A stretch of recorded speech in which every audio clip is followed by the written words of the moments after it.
আসসালামু আলাইকুম। সম্মানিত এমপিওভুক্ত স্কুল, কলেজ, মাদ্রাসা এবং কারিগরি শিক্ষা প্রতিষ্ঠানের শিক্ষক এবং কর্মচারীবৃন্দ প্রত্যেককে জানাচ্ছি আন্তরিক অভিনন্দন এবং শুভেচ্ছা। দর্শকবৃন্দ, বদলির একটি আপডেট নিয়ে আপনাদের সামনে হাজির হয়েছি। অর্থাৎ এমপিওভুক্ত শিক্ষকদের যে সার্বজনীন বদলির প্রক্রিয়া শুরু হতে চলেছে এবং অনেকেই বদলির জন্য তীর্থের কাকের মতো প্রতীক্ষায় দিন গুনছেন। তাদের জন্য মূলত কিছুটা হলেও এই ভিডিওটির তথ্য সরবরাহ করতে সক্ষম হবে। ভিডিওটির পুরো সময় পর্যন্ত আপনারা সাথে থাকবেন এবং ভিডিওটি দেখে শেষ করবেন। আশা করছি আপনারা কিছুটা তথ্য পাবেন এখান থেকে। দর্শকবৃন্দ, বদলির সফটওয়্যার জনিত ব্যাপার নিয়ে মূলত এই ভিডিওটি। অনেকেই কমেন্ট করেন শুধু বদলি নিয়ে কথা বলার জন্য। তবে শুরু করছি মূল ভিডিও।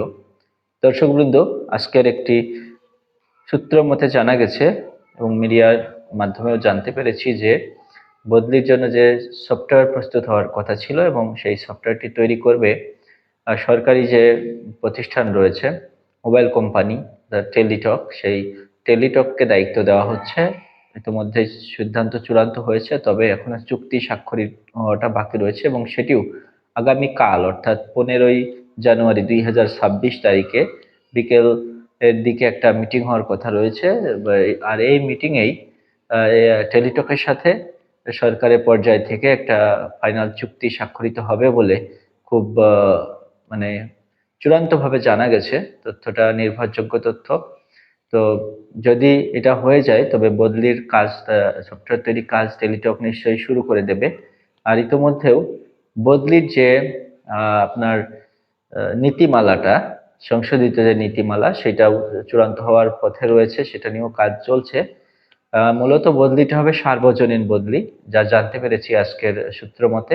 সার্বজনীন বদলি হতে চলেছে। শুধুমাত্র যে এনটিআরসিএ নিবন্ধনধারী যারা বা এনটিআরসি এর মাধ্যমে সুপারিশপ্রাপ্ত হয়েছে যারা, দুঃখিত, এনটিআরসি এর মাধ্যমে যারা সুপারিশপ্রাপ্ত, শুধু তাদের জন্য বদলিটা হচ্ছে না। বদলিটা আসলে এর আগেও যারা কমিটিতে বিভিন্ন দূর দূরান্তে নিয়োগ পেয়েছেন তাদের জন্য বদলিটা হতে চলেছে। এটা মূলত একটা বিষয়। আর বদলি সফটওয়্যার যদি তৈরি হয়ে যায়, মনে হয় না খুব বেশি দিন সময় লাগবে বদলি হতে। এর আগেও আমি একটা ভিডিও বানিয়েছিলাম, সেখানে আসলে বলা হয়েছিল যে নির্বাচনের আগে বদলি হওয়া সম্ভব না।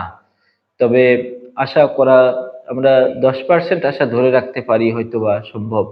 আর আমার মনে হয় না, এখন পর্যন্ত আমার মনে হয় না যে নির্বাচনের আগে বদলি প্রক্রিয়া শেষ করবে এবং সেই সময় কিন্তু সরকারের হাতে আর নাই। কারণ আর নির্বাচনের আর 1 মাসেরও কম সময় রয়েছে।